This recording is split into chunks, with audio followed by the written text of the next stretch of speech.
तो चलिए हम ये चलते हैं और पढ़ते हैं लास्ट फॉर्मूला के निकालने का, और ये थोड़ा इम्पोर्टेंट है और आगे भी काम आएगा सीए फाइनल में भी। तो ये क्या होता है केपा model, capital asset pricing model. ये मॉडल क्या होता है, एक एग्जांपल के थ्रू कर समझते हैं हम।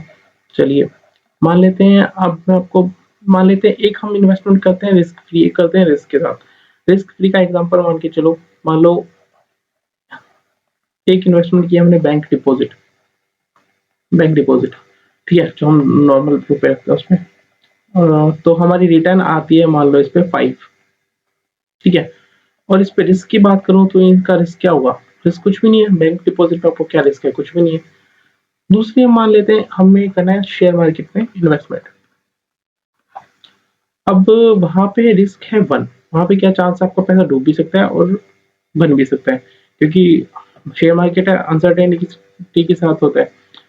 तो अगर मैं आपको बोलूं कि आप 5 है यहाँ पे भी रिटर्न, आप इस शेयर मार्केट में चले जाइए, तो आप जाएंगे नहीं, बिकॉज रिटर्न जब वहां पे मिल रही है बिना रिस्क के, तो मैं उस चीज के लिए रिस्क क्यों भरूं, जो चीज बिना रिस्क के मिल रही है। तो इसमें इतने में तो नहीं मानेगा कोई, तो इसके लिए क्या करना पड़ेगा, रिटर्न ज्यादा भी देनी पड़ेगी। कितनी ज्यादा, 6 लेगा चलेगा, बोले नहीं, क्योंकि एक का तो रिस्क ही उठा रहे, तो 6 की रिटर्न पे भी आएगा नहीं आएगा, तो क्या करें। तो मान के चलते हैं ये मान लो 15 अगर शेयर मार्केट की रिटर्न है और एक का रिस्क उठाना पड़ रहा है उसको, तो बंदा उठा ले। तो बंदा अगर इन्वेस्टमेंट कर रहा है तो यहाँ पे हमारा रिस्क 0 है मान के चलिए, और यहाँ पे 1 है, और यहाँ पे हमारी रिटर्न 5 है, यहाँ पे 15 है। तो आदमी इन्वेस्ट करेगा क्योंकि रिस्क उठाएगा तभी रिटर्न ज्यादा मिलेगी, ज्यादा रिटर्न के लिए ही रिस्क उठाएगा। तो दिस इज जनरल प्रिंसिपल की जितनी ज्यादा रिटर्न जिसकी उतना ज्यादा रिस्क उसका। तो ये हो गया अगर 15%, तो रिस्क को ही हम ना बीटा बोलते हैं। बीटा यानी बीटा मल्टीप्लाई, रिस्क का मल्टीप्लाई होता है बीटा, आगे निकालेंगे हम अगर इसमें देखते हैं, ठीक है। और बीटा रिस्क का मल्टीप्लाई हो गया 0 से 1 करने पे, और आपकी रिटर्न 5 to 15 है। अब मैं बोलता हूँ आप किसी और जगह इन्वेस्ट कर लो, मान लो किसी कंपनी में इन्वेस्ट कर दो, और वहां का जो रिटर्न है वो आपको क्या होगा अगर आपका बीटा 1.2 है। अगर आपका बीटा 1.2 है, 0 से 1 आने के लिए आपने कितना एडिशनल इन्वेस्टमेंट लिया और रिटर्न लिया, 10, ठीक है। तो 1 से 1.2 जाने के लिए आपको कितना एडिशनल रिटर्न चाहिएगा। तो इसका आप एक फॉर्म क्रॉस मल्टीप्लाई कर सकते हो जनरल, कि अगर 1 के लिए 10 है, ये 1 के लिए 10 है, ठीक है, 3.2 के लिए कितना होगा, क्रॉस मल्टीप्लाई कर दो, 10 इंटू में 0.2 कितना होगा 2। तो कितनी, अगर 17 रिटर्न आएगी उस कंपनी से, 17 रिटर्न मिलेगी, तभी वो आदमी जाके उसमें इन्वेस्टमेंट करेगा। और जो ये जितनी एडिशनल रिटर्न होती है ना, इसी को हम बोलते हैं रिस्क प्रीमियम। यानी मार्केट फ्री रिटर्न से मार्केट रिटर्न में जाने के लिए, रिस्क उठाने के लिए जो हम एडिशनल रिटर्न मिलती है उसी को हम प्रीमियम, रिस्क प्रीमियम बोलते हैं इसको।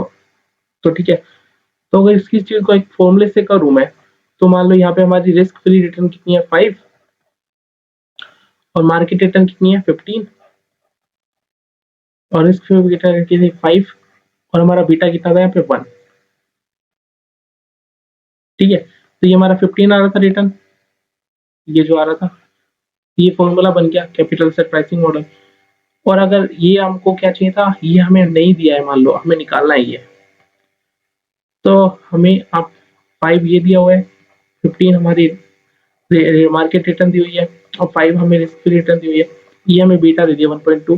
तो हम यहाँ से हमारे निकाल सकते हैं क्या, अब हमें क्या मार्केट की रिटर्न चाहिए, रिक्वायर्ड रेट ऑफ रिटर्न कितना होना चाहिए। तो ये रिक्वायर्ड रेट ऑफ रिटर्न आ जाएगा हमारा, रिक्वायर्ड रेट ऑफ रिटर्न कितना आ जाएगा 10 इंटू 12, 12 और प्लस 5 17।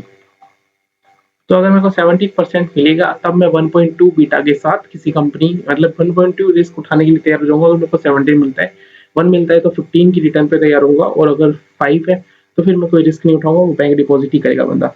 तो this model we use to calculate capital asset pricing model, ठीक है। तो ये एक के निकालने का फॉर्मूला था जो मेरे को समझाना था, आपको ये समझा दिया मैंने।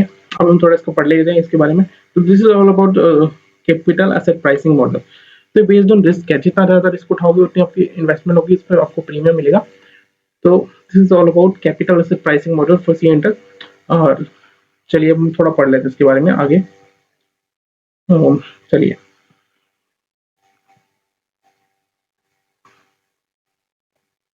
कैपिटल मार्केट क्या होता है?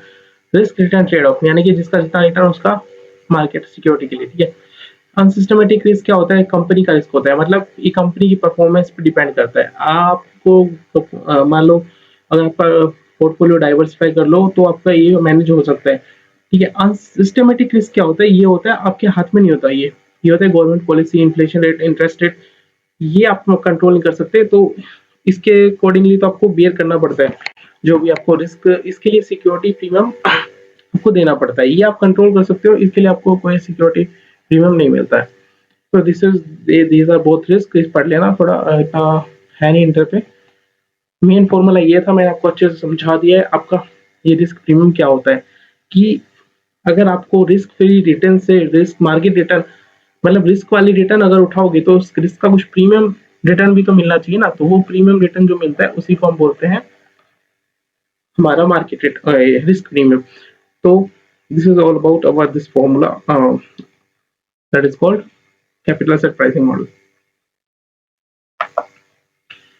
ये हमारी आ गई कि कॉस्ट ऑफ इक्विटी आएगी R F plus R beta into में R M minus R F, ये बीटा यहाँ पे मैंने पीछे लिख दिया था, कोई नहीं, ठीक है। तो ये हमारा हो गया बीटा कोएफिशिएंट, हमारा रिस्क का होता है कॉस्ट ऑफ इक्विटी, ये हमारा रिस्क ऑफ रिटर्न, ये मार्केट रिस्क प्रीमियम, ठीक है।